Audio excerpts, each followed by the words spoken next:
Државата треба финансиски да ги помогне ловните друштва, доколку сака редовен мониторинг на ловиштата и нивна заштита од појава на нов бран на африканска чума.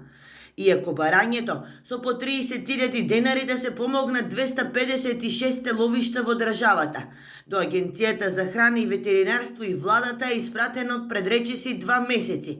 Од Ловечката федерација велат дека се уште нема добиено никаков одговор.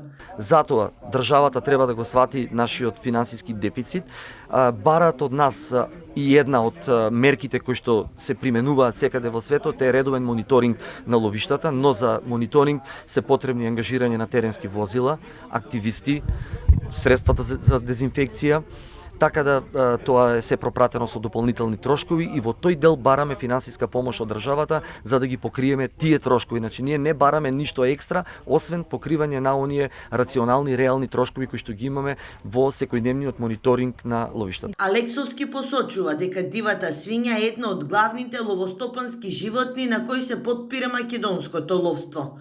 Новата сезона започнува од 1 октомври и дотогаш пожелно би било да се анулираат сите недостатоци и проблеми. Во следниот период, заедно со Ловечката федерација, со ловечките друштва и со ловците, ќе имаме активна кампања на терен за редовен мониторинг на терен, за евентуално ако се забележи угинато грло на дива свиња, ако е евентуално заразена од африканска чума, според сите оние предвидени стручно биосигурносни мерки да биде отстранета и да се направи деконтаминација на теренот кај што е најдена. Алексовски не заборави да дообјасни дека донесената забрана за движење во шуми не важи за стручната служба на концесионерите на дивечот и ловиштата, како и за ловци кои со дозвола за лов издадена од концесионерот можат да ловат во придружба на ловочувар.